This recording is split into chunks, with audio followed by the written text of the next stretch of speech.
सर्वांना सस्ने नमस्कार। माझा गाव माझी बातमी या सदरामध्ये मी तुम्हा सर्वांचं पुन्हा एकदा मनपूर्वक स्वागत करतो। मित्रांनो, आपल्याला कल्पना आहे की सासकल ग्रामपंचायतच्या ज्या सरपंच होत्या उषादेवी राजेंद्र फुले यांना 19/5/2023 रोजी जिल्हाधिकारी सातारा यांनी अपात्र ठरवलं होतं आणि या अपात्र झाल्यानंतर त्या अपिलात अतिरिक्त विभागीय आयुक्त पुणे विभाग पुणे यांच्याकडे त्यांनी अपील केलं होतं आणि त्या अपिलाच्या सुनावणीनंतर 18/7/2023 ला जे जिल्हाधिकाऱ्यांनी 19/5/2023 ला जो काय आदेश केला होता अपात्र करण्याचा, त्या आदेशाला त्यांनी 18/7/2023 ला या ठिकाणी स्थगिती दिलेली आहे। त्यामुळे या ठिकाणी हे त्या ठिकाणी नाकारलेलं नाही, कारण दोन्ही बाजू या ठिकाणी अतिरिक्त विभागीय आयुक्त पुणे विभाग पुणे हे ऐकणार आहेत आणि त्यानंतर त्याचा निर्णय होणार आहे। त्यामुळे उषादेवी राजेंद्र फुले यांनी जे काय अतिक्रमण शासकीय जागेवर केलेले आहे या संदर्भात बंडू उर्फ विनायक नारायण मदने यांनी जे काय तक्रार दाखल केली होती त्या तक्रारीची सुनावणी या ठिकाणी अतिरिक्त विभागीय आयुक्त पुणे विभाग पुणे यांच्याकडे जी काय त्या ठिकाणी चौकशी झाली, जी काय तारीख पडली आणि त्या तारखेमध्ये या ठिकाणी सदर आदेश जो जिल्हाधिकाऱ्यांनी अपात्रतेचा आदेश दिला होता त्याला स्थगिती दिलेली आणि ही स्थगिती 31 ऑगस्ट 2023 पर्यंत जी पुढची तारीख दिलेली आहे 31 ऑगस्ट तोपर्यंत या आदेशाला स्थगिती दिलेली आहे। म्हणजे एका बाजूला हन सखे हन तुझीच बारी आणि गावचा विकास गेला डेंगण्यामारी अशा पद्धतीची सत्तेची पिपासा असणारे किंवा सत्ता पिपासू जे सत्तारूढ गटाचे जे लोक आहेत त्यांना त्याची एवढी सत्तेची हाव सुटलेली आहे। एका बाजूला गावचा विकास खड्ड्यात गेला, दोन्ही स्मशानभूमीची अवस्था वाईट आहे, गावातील अनेक पोलवरती कशा स्वरूपाचे दिवे बसवले गेलेले नाहीत, या ठिकाणी अनेक वस्त्यांना जाण्यासाठी जवळजवळ घोट्या एवढ्या पाण्यातून नव्हे तर चिखलातून लोकांना वस्त्यांपर्यंत जावं लागतंय, अनेक ठिकाणी रस्त्यांची दुरावस्था झालेली आहे, समोरच्या आळेतून वरती चढून जात असताना त्या ठिकाणी एवढे दगड उभे राहिलेले, त्या ठिकाणी 2 मुरमाच्या टायल्या टाकण्यासाठी सुद्धा या ठिकाणी यांच्याकडे कुठल्या स्वरूपाचं विजन नाही। शाळेला या ठिकाणी शिक्षक कमी होता, या ठिकाणी जे तक्रारदार जे आहेत सासकल जन आंदोलन समितीचे लोक आहेत त्यांनी या ठिकाणी गट शिक्षण अधिकारी असतील किंवा शिक्षण अधिकारी असतील यांची प्रत्यक्ष भेट जाऊन या ठिकाणी शाळेला एक अतिरिक्त शिक्षक मिळवण्यासाठी ते प्रयत्न करतायत। परंतु या लोकांना फक्त आपला सरपंच कसा वाचेल आणि सत्ता उपभोगायला कशी मिळेल एवढंच यांचं विजन आहे आणि तेवढंच त्यांना करायचंय। गावचा विकास नाही झाला तरी चालतोय पण यांचा स्वतःचा विकास झाला पाहिजे। यापूर्वी सुद्धा अनेक तक्रारी यांच्या केलेल्या आहेत, पैसे देऊन आणि पैसे खर्च करून हे तक्रारीमधून सुटण्याचं काम हे करत आहेत। भ्रष्टाचाराचं प्रकरण आहे, किती यांनी या ठिकाणी आपलं काळं कोळसं लपवण्याचा प्रयत्न केला तर संपूर्ण जिल्ह्यामध्ये आणि संपूर्ण तालुक्यामध्ये यांनी केलेला भ्रष्टाचार आपल्या सगळ्यांना त्याची कल्पना आहे आणि त्यामुळं या ठिकाणी स्थगिती मिळाली की त्या ठिकाणी गुलाल वाहून या ठिकाणी फटाक्यांची आतिषबाजी करून या ठिकाणी आम्ही कशा पद्धतीने आम्ही विजयी झालो याचा उन्माद ते जे त्यांनी जो केलेला आहे अजून त्याला निकाल लागायचा आहे। नुसती स्थगिती मिळालेली आहे, अजून निर्णय दिलेला नाही। जे अतिरिक्त विभागीय आयुक्त पुणे विभाग पुणे जे अण्णासाहेब चव्हाण आहेत त्यांनी तात्पुरत्या स्वरूपात सदर निर्णय जो दिलेला होता जिल्हाधिकाऱ्यांनी त्याला स्थगिती दिलेली आहे, अजून निर्णय लागणं बाकी आहे। परंतु सत्तेची मस्ती आणि सत्तेचा उन्माद एवढा आहे की या ठिकाणी ज्या ग्रामदैवताच्या साक्षीनं या ठिकाणी तुम्ही तिथं गुलाल वाहताय आणि फटाक्यांची आतिषबाजी करताय आणि गावचा विकास मात्र डब्यात गेलेला आहे। या ठिकाणी बिहारी पॅटर्नच्या अंतर्गत जेवढी झाडं लावली होती MSCBनं चारी खांदून या ठिकाणी सगळी झाडं नष्ट केलेली आहेत, त्या संदर्भात आवाज उठवण्यासाठी तुमच्याकडे वेळ नाही। स्मशानभूमीमध्ये एखादा जर मनुष्य मृत पावला तर त्या ठिकाणी जाण्यासाठी रस्ता नाही, गावात अनेक ठिकाणी घाणीचं साम्राज्य आहे, अनेक ठिकाणी रस्त्याची दुरावस्था झालेली आहे, वाड्या वस्त्यांवरती पाणंद रस्त्यावरती जाण्यासाठी चिखलातून गोट्या एवढ्यानी पोटरी एवढ्या पाण्यातून ते चिखलातून लोक त्या वस्त्यांवरती जात आहेत। हे सगळं असताना या ठिकाणी कुठल्याही प्रकारचं विजन आणि मिशन नसणारे हे लोक ह्यांना फक्त खुर्ची वाचवायची आणि सत्तेचा उन्माद सत्ता पिपासूची वृत्ती त्यांच्यामध्ये शिरलेली आहे। या वृत्ती पोटी या ठिकाणी नुसतं देवाचं पूजन करून आणि तिथं नारळ फोडून आणि गुलाल लावून गावचा विकास अजिबात होणार नाही। शाळेच्या संदर्भातला आपल्या सगळ्यांना कल्पना आहे, शाळेला शिक्षक कमी होता। सासकल जन आंदोलन समितीचे जे तक्रारदार जे या प्रकरणातले जे तक्रारदार आहेत या ठिकाणी बंडू उर्फ विनायक नारायण मदने यांनी आणि त्यांच्या सगळ्या सहकार्याने जाऊन गट शिक्षण अधिकारी असतील, विस्तार अधिकारी असतील, या ठिकाणी शिक्षण अधिकारी प्राथमिक असतील यांची भेट घेऊन आता एक शिक्षक या ठिकाणी शाळेला अतिरिक्त मिळालेला आहे. अजून शिक्षक अधिकृत मिळणं बाकी आहे. आणि या ठिकाणी ते सगळं करत असताना या सगळ्यांमध्ये योगदान कुठल्याही स्वरूपाचं शून्य योगदान देणारे हे लोक नुसती स्थगिती मिळाल्यानंतर जर तुम्ही या ठिकाणी फटाक्यांची आतिषबाजी, तुम्ही जे फटाके उडवले त्या फटाक्यातून एखाद्या गरीब विद्यार्थ्याला तुम्ही शालेय साहित्य तुम्ही देऊ शकला असता, परंतु तुम्हाला या ठिकाणी सत्तेचा उन्माद आहे आणि मस्ती तुमच्या अंगामध्ये सत्तेची आलेली आहे. त्यामुळं तुम्हाला समाजाचं, गावाचं, इथल्या वाड्या वस्त्यांवरल्या माणसाचं दुःख नाही. या ठिकाणी आता बघितलं तर आपल्या लक्षात येईल सौर पॅनल बसवले जाणार आहेत. केंद्र सरकारची योजना आहे आणि आपलं गायरानावरती तिथं पाहणी झालेली आहे. त्या गायरानावरती या ठिकाणी रामोशी समाजाचे आमचे बांधव त्या ठिकाणी अनेक वर्षांपासून राहत आहेत आणि आज त्या ठिकाणी त्या लोकांना प्रोटेक्शन देणं, त्यांच्या संदर्भात जसं की अतिक्रमणाची ग्रामपंचायतनं नोटीस दिली, उषादेवी राजेंद्र फुलेंनीच या ठिकाणी त्यांच्या सहीनं नोटीस गेली की घरं खाली करा, तिथनं घरं काढण्याच्या सूचना दिल्या, परंतु त्या लोकांच्या न्यायी हक्कांसाठी लढण्यासाठी तुमच्याकडे वेळ नाही. आणि दुर्दैव असं वाटतं की ज्या माणसांसाठी या ठिकाणी 20 तारखेला म्हणजेच कालच्याच 20 तारखेला मुंबईला या ठिकाणी आम्ही गेलो, वंचित बहुजन आघाडीचे प्रकाश आंबेडकर यांचा जो मोर्चा होता, तो मोर्चा गायरानातील जे लोक त्या ठिकाणी राहत आहेत त्या लोकांना प्रोटेक्शन मिळालं पाहिजे, ती घरं त्यांच्या नावावर झाली पाहिजेत. हे सगळं करण्यासाठी या ठिकाणी आंदोलन आम्ही करत असताना यांना त्या लोकांचं घेणं देणं पडलेलं नाही. उलट मागच्या प्रकरणामध्ये 35,000चा चकनाचूर करून हे प्रकरण मिटवण्यासाठी 2 सोलरचे पॅनल या ठिकाणी उभे केले, खांब लाईटचे लावलेले असताना त्यावर तारा न ओढता, हे सगळं प्रकरण लोकांना माहीत आहे.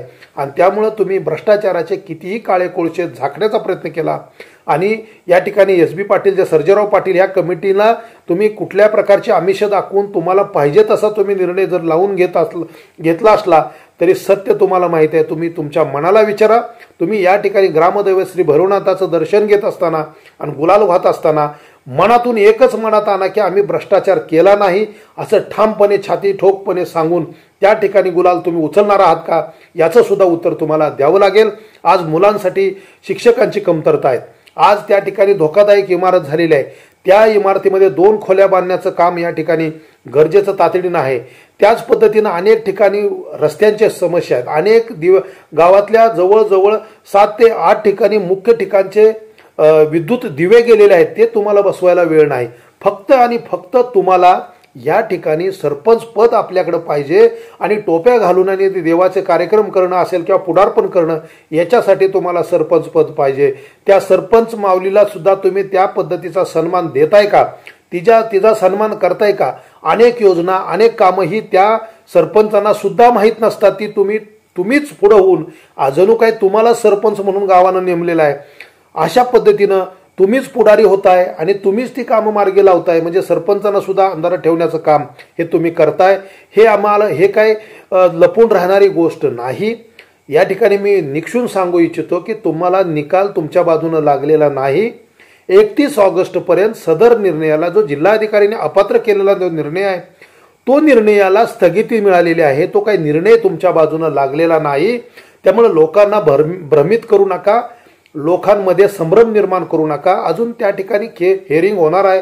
दोन्ही पार्ट्यांचं म्हणणं या ठिकाणी समजून घेतलं जाणार आहे, मग निकाल दिला जाणार आहे. आम्ही यापूर्वी सुद्धा आम्ही सांगितलं होतं की ज्यावेळेस जिल्हाधिकाऱ्यांनी निर्णय दिला होता त्यावेळेस मी सांगितलं होतं, जर तुमचं अतिक्रमण नसेल तर तुम्ही शासकीय जे काय आदेश होता, बीडीओंना जो आदेश जिल्हाधिकाऱ्यांनी बीडीओंना आदेश दिला आणि बीडीओंनी म्हणजे गटविकास अधिकाऱ्यांनी ग्रामसेवकांना आणि सरपंचांना आदेश दिला होता की सदर विवादित जागेची मोजणी करून घ्या आणि अतिक्रमण असेल तर ते दिसून आलं असतं. म्हणजे अतिक्रमण आहे का नाही हे सिद्ध झालं असतं. परंतु सूर्य आणि जयद्रथ सिद्ध न होता किंवा सिद्ध न करण्याची तयारी न ठेवता या ठिकाणी अतिक्रमण झालं, हे काळ्या दगडावरची रेघ आहे, हे तुम्हालाही चांगलं माहीत आहे. म्हणून तुम्ही बहुमतानं या ठिकाणी सदर विवादित जागेची मोजणी न करता ते या ठिकाणी ते तुम्ही वाऱ्यावरती या ठिकाणी सांगितलं की आम्ही त्याची मोजणी करणार नाही, कारण सदर जागा ही ग्रामपंचायतच्या मालकीची नाही आणि ग्रामपंचायतकडे पैसे नाहीत मोजणी करण्याला, असं उत्तर तुम्ही बहुमतानं दिलेलं आहे. त्यामुळं तुमच्यामध्ये खोट आहे. तुमच्यामध्ये जर खोट नसती आणि सदर शासकीय जागेवर जर अतिक्रमण जर तुम्ही केलेलं नसतं तर तुम्ही मोजणी करून घ्यायला काहीच हरकत नव्हती, परंतु दुर्दैवानं तुम्हाला चांगलं माहिती आहे की तुम्ही मोजणी करून घेतलेली आहे आणि हे जी सगळी काय विवादित जो काय सिटी सर्वे नंबर आहे हे फुले कुटुंबियांचा हा वडलार्जित तो सगळा गट आहे आणि त्याच्यामध्ये अतिक्रमण झाले हे काळ्या दगडावरची रेग आहे आणि त्यामुळं या ठिकाणी अतिरिक्त विभागीय आयुक्त पुणे विभाग पुण्याचे जे अण्णासाहेब चव्हाण आहेत त्यांनी 31 ऑगस्टपर्यंत म्हणजे उद्याच्या 31 ऑगस्टपर्यंत म्हणजे पुढचा साधारण एक महिना आणि एक आठवड्याचा दिवस जे असतील एवढ्या महिन्याला म्हणजे पुढच्या तारखेपर्यंत या जिल्हाधिकाऱ्यांच्या आदेशाला स्थगिती दिलेली आहे।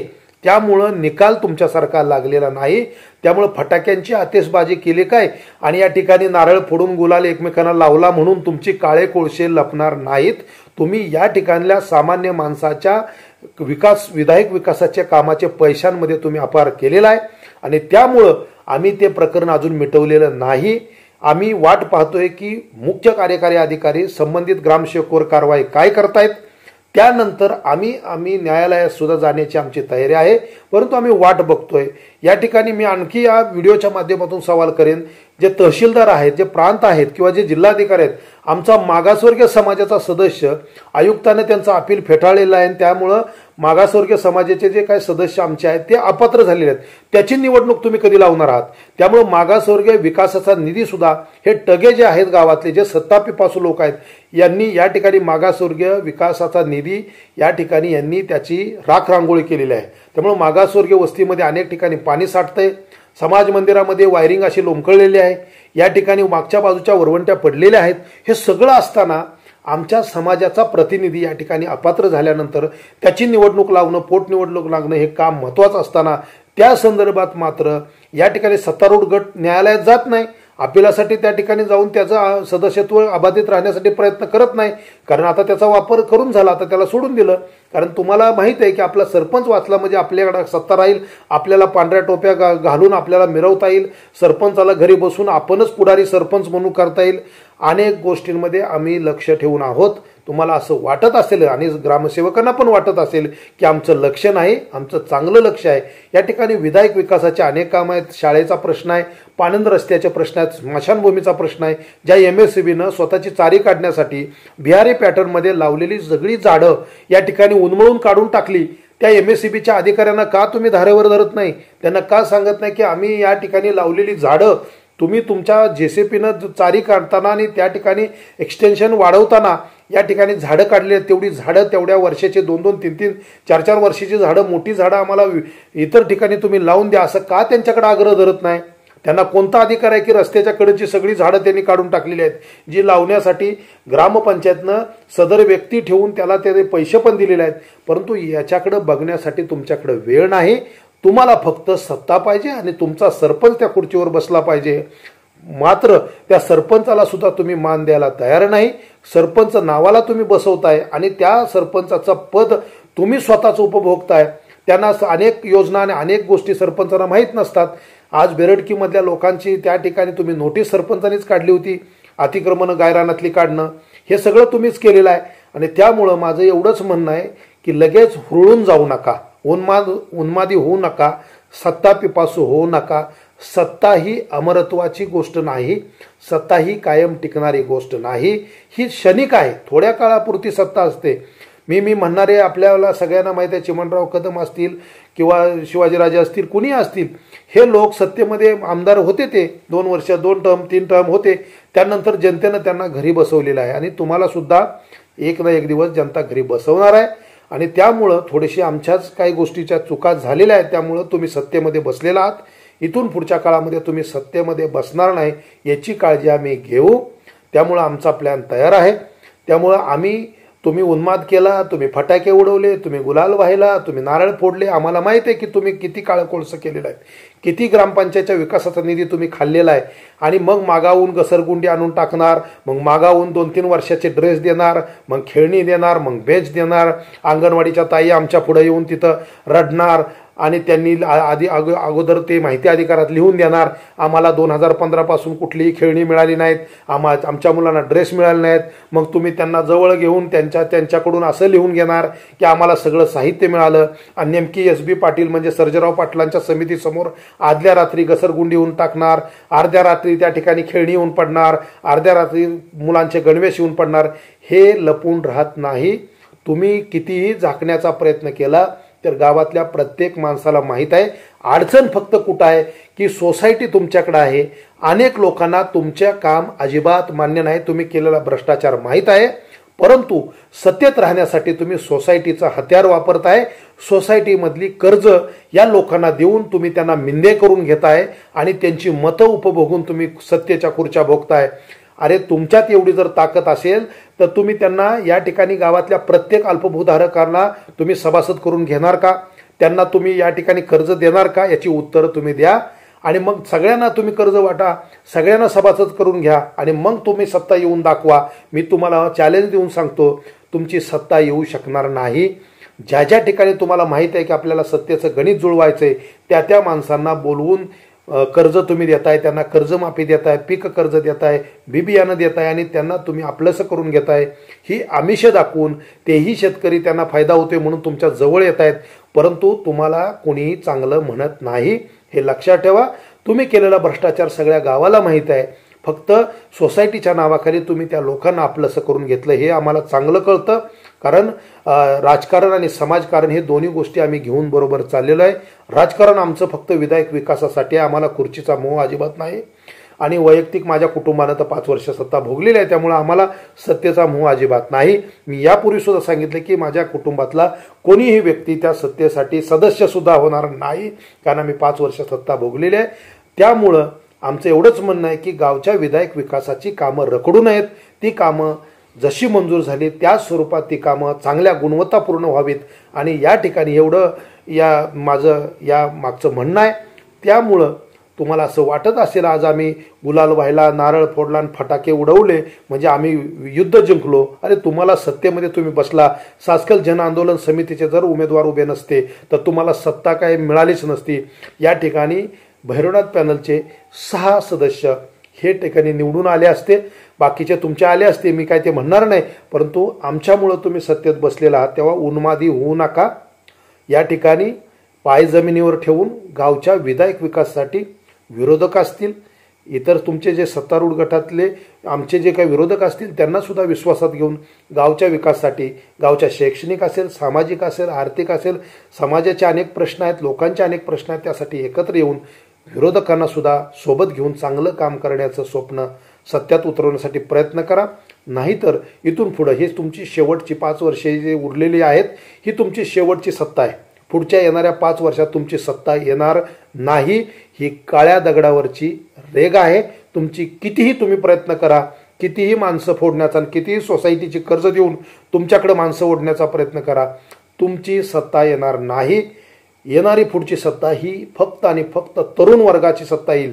आणि जे तरुण गावच्या विधायक विकासानं पेटून उठलेले आहेत, गावचा विधायक विकास ज्यांना करायचा आहे, ज्यांना गावातले रस्ते चांगले करायचे आहेत, ज्यांना वाड्यावस्त्यांवरती रस्ते घेऊन जायचे आहेत, ज्यांना या ठिकाणी सांडपाण्याचे व्यवस्थापन करायचं आहे, ज्यांना स्मशानभूम्या दोन्ही स्मशानभूमी चांगल्या बनवायच्या आहेत, ज्यांना गावात MPSC UPSCचं सेंटर किंवा चांगल्या पद्धतीनं स्पर्धा परीक्षेत मुलं घेऊन पुढे जायचं आहे, असं स्वप्न घेणारे सदस्य म्हणून तरुण पिढीच्या हातामध्ये ग्रामपंचायत जाईल. यासाठी जे करावं लागेल ते आम्ही सासकल जन आंदोलन समिती करेल आणि तरुणांच्या हातात गाव देण्यासाठी आम्ही कटिबद्ध आहोत. त्यामुळं आमचं या ठिकाणी एवढंच सांगणं आहे की तुम्ही उन्मादी होऊ नका, सत्ता पिपासू होऊ नका. हे जास्त काळ टिकत नाही. हे पाण्यावरचे बुडबुडे हे अनंत काळ टिकत नाहीत. हे थोडे दिवस मजा वाटेल, आज गुलाल व्हायला, नारळ फोडला आणि फटाके 4 उडवले, 2 दिवस मजा वाटेल आणि 2 दिवस निघून गेल्यानंतर ते सगळं विसरून जातं. या ठिकाणी काम हे तुमचं जे स्वतः तुम्ही गावच्या विकासासाठी केलेलं कामच हे शेवटपर्यंत जातं. आणि म्हणून आजही दादासाहेब मुळकांचं नाव घेतलं जातं. आज बी आमच्या बंधूंचं थोडं का होईना पण नाव घेतलं जातं. तळमळीनं त्यांनी काम केलं.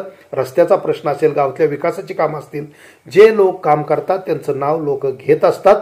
तोंडावरती घेणारे वेगळे असतात, पण मागं सुद्धा चांगलं म्हणून नाव घेत असतात. ते तुमचं कामाची पावती असते आणि ती पावती आमच्या कामाची आम्हाला मिळालेली आहे. आणि त्यामुळं मी तुम्हाला एवढंच सांगतो, स्थगिती आहे, विजय नाही झालेला. विजय झाल्यासारखं फटाके फोडून आनंद व्यक्त केला. तुमचा तो क्षणिक आनंद तुम्हाला घ्यायचा आहे, जरूर घ्या. आम्ही क्षणिक सुखाच्या मागं नाही, क्षणिक आनंदाच्या मागं आम्ही कधीच हुरळून जात नाही. आम्ही पुढची येणारी 5 वर्षाची सत्ता तुमची येणार नाही याची काळजी घेऊ, एवढंच सांगतो आणि थांबतो. धन्यवाद.